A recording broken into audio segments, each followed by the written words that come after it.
Bonjour à toutes et à tous, et aujourd'hui on va voir justement comment attirer vos clients sur Instagram en 5 étapes. Cette vidéo elle est primordiale pour vous si vous êtes coach, si vous êtes formateur, si vous êtes thérapeute, si vous êtes graphiste, si vous êtes freelance, si vous êtes consultant, et si vous vendez une offre en high ticket, c'est-à-dire au-dessus de 1 000 euros. Ok? Donc ça va s'adresser à vous si vous cherchez à attirer vos clients de façon non payante, c'est-à-dire en n'utilisant pas les pubs. Ok? On va rentrer directement dans le vif du sujet. Ces 5 étapes, il faut savoir qu'il y a des fondations, c'est-à-dire qu'il y en a qui sont essentielles. Rien n'empêche plus tard de revenir sur certaines étapes, OK? Mais il faut essayer de construire quelque chose de solide déjà à la base. Et que ça passe par quoi? Ça passe par la première étape qui est, hop, clarifier son positionnement, OK? Donc là, c'est une étape qui est indispensable. Vous voyez? La première, on va dire, sous-étape de on va prendre des post-it. La première sous-étape, ça va être définir sa proposition de valeur. OK? Trop souvent, on me demande d'auditer un compte Insta et on se rend compte qu'on ne sait pas du tout ce que la personne fait. C'est pas clair. Et comme vous le savez, aujourd'hui, le temps d'attention est super court. C'est-à-dire que si on n'accroche pas directement la personne, si elle sait pas ce qu'on fait, on la perd. Il faut pas lui demander un effort supplémentaire pour aller scroller, pour aller essayer de voir vos vidéos. Non, il faut qu'on le voit directement. Par exemple, dans la bio, c'est primordial, c'est essentiel. Donc, essayez de résumer justement ce qu'on fait, donc notre offre, à qui elle s'adresse, éventuellement en combien de temps et comment, éventuellement. Mais c'est essayer de le faire en une seule phrase, ok, de façon succincte, ok, de façon concise. Donc, définir sa proposition de valeur. La deuxième sous-étape, on va dire ça comme ça va être définir son client idéal. OK?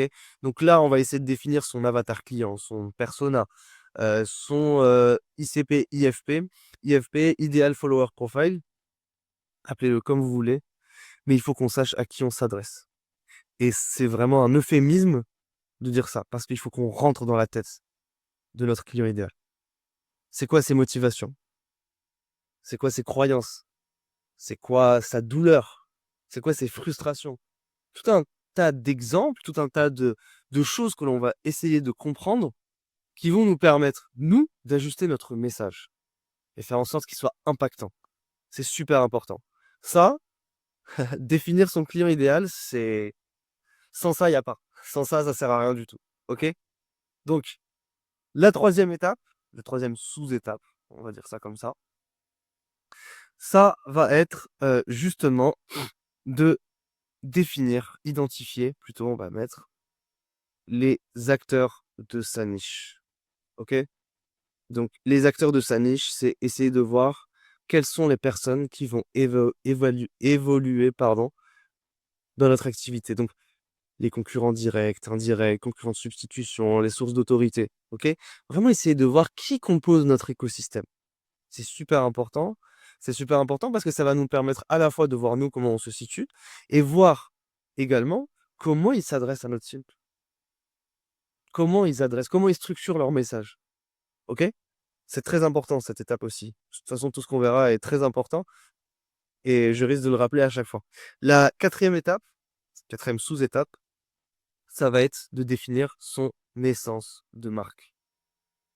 Ça là aussi, elle est primordiale. Pourquoi? Parce que finalement, on est tous les ambassadeurs de notre propre marque personnelle. Et si on a une autre personne qui arrive comme vous, qui a la même offre, qui s'adresse aux mêmes personnes, qu'est-ce qui fait qu'on va aller chez vous plutôt que chez elle? Vous voyez? Là, ça va vraiment, on va vraiment essayer de définir c'est quoi notre ADL. C'est quoi notre parcours, nos valeurs. Qu'est-ce qui fait qu'on va se rediriger vers vous et pas chez une autre personne? OK? Donc tout ça, ça fait partie de la première étape qui est de clarifier son positionnement. C'est vraiment une étape centrale. C'est primordial. Et la deuxième étape, vous allez voir, c'est l'étape qui est aussi importante, mais je vous assure, la première est plus importante. Mais la deuxième, faut pas la négliger non plus.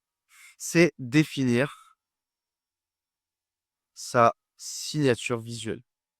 Ici, je vais pas parler d'identité visuelle, OK? Je vais pas parler d'identité graphique, c'est pas le but. Parce que si je rentre dans ces choses-là, on va commencer à complexifier ce que je veux dire ici. Mais ici, dans la définition de sa signature visuelle, c'est essayer de trouver une cohérence dans notre univers. OK? Et cette cohérence visuelle, elle passe par le choix de couleurs, le choix de typographie, le choix de template, on va le marquer. Mais vraiment essayer de voir tout ce qui rappelle notre univers. Qu'est-ce qui est propre à nous et à notre niche, finalement. Donc, ce qu'on a dit ici, c'est donc, hop, choisir ses couleurs. OK? Choisir ses typographies. Donc, les typographies, ça va être les polices d'écriture qu'on a adaptées.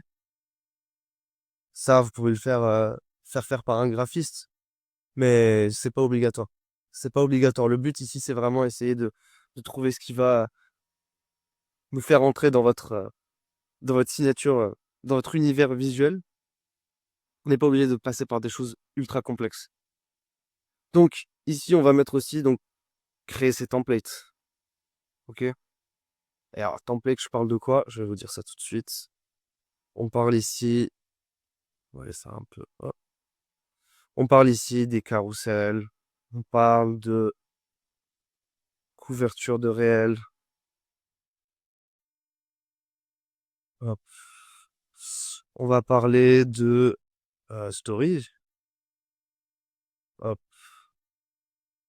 Donc, il faut vraiment les avoir sous la main pour éviter à chaque fois de repartir sur 2 choses qui sont différentes. Donc vraiment essayer de centraliser tout ça. La 3e étape, ça va être de hop, créer son système de contenu. Et je vais vous dire ça consiste en quoi. Le but ici, c'est de pouvoir créer un système qui va pouvoir nous donner un calendrier édito sur 30 jours et aussi des idées de posts sur 60 jours, 90 jours, 120 jours. Avec une bonne méthode, on peut aller largement sur 680. OK? Je ne sors pas ce chiffre au hasard. C'est parce que c'est un vrai chiffre qu'il est clairement possible d'atteindre. Donc là, pour le coup, on va essayer de voir sur quelle méthode on va se baser pour créer notre contenu. Et là, il y a une méthode qui existe qui permet de créer une marque personnelle sur le long terme. De créer une communauté, l'entretenir, pouvoir échanger avec, créer une connexion avec.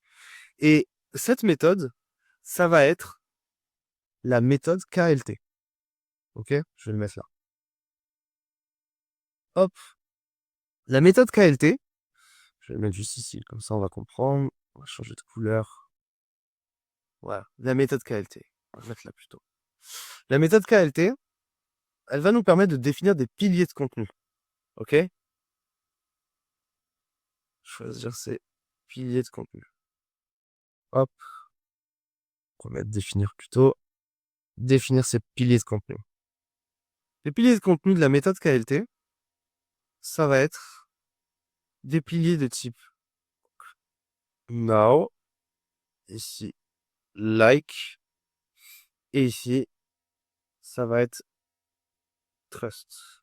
Voilà. Chaque pilier correspond à un objectif. OK? Donc chaque post que vous allez faire, il sera classé dans un des 3 piliers. Comme je vous l'ai dit, ça c'est une méthode qui vous permet de créer une marque personnelle sur le long terme. C'est-à-dire que si vous voulez créer quelque chose sur 30 jours et vendre, c'est pas c'est pas l'idéal, OK? C'est pas vraiment ce qu'il faut faire. Ça peut être possible de le faire, mais c'est pas ce qu'on cherche à faire, nous. Donc, know, ça veut dire quoi? Ça veut dire qu'on va créer des posts qui vont nous faire connaître. Mais connaître auprès de qui? Et c'est là où justement, notre étape 1 prend tout son sens. Et bien auprès de notre client idéal. Donc on va créer des posts qui vont nous faire connaître auprès de notre client idéal et ça c'est très important parce qu'on ne veut pas essayer de ramener des prospects qui ne sont pas qualifiés. OK? Alors on en ramènera, c'est certain, c'est évident, mais le but c'est pas de faire des danses et de ramener des personnes qui sont là juste pour notre humour et qui n'ont rien à voir avec notre offre. C'est pas le but. OK? On peut mettre notre humour, il n'y a pas de souci. Tant que ça sert notre objectif, il n'y a pas de souci. Donc les contenus de pilier no, c'est ça. Les contenus avec le pilier like, c'est tous les contenus qui vont créer une connexion émotionnelle avec notre audience. C'est-à-dire que dans ces posts-là, on va parler de nos valeurs, notre parcours, tout ce qui va créer une connexion émotionnelle avec notre audience. Et enfin, le pilier trust, ça va être les contenus qui vont bâtir une relation de confiance basée sur notre autorité, notre expertise. Donc, le contenu trust, ça va être le contenu où on va montrer du contenu éducatif, ok? Ça va être, là, on va montrer des avis clients, des témoignages. Tout ce qui fait, encore une fois, qu'on va pouvoir se positionner en tant qu'expert, en tant que figure d'autorité dans notre niche.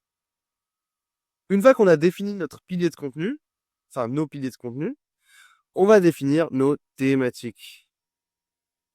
Hop, voilà. Chaque pilier a des thématiques.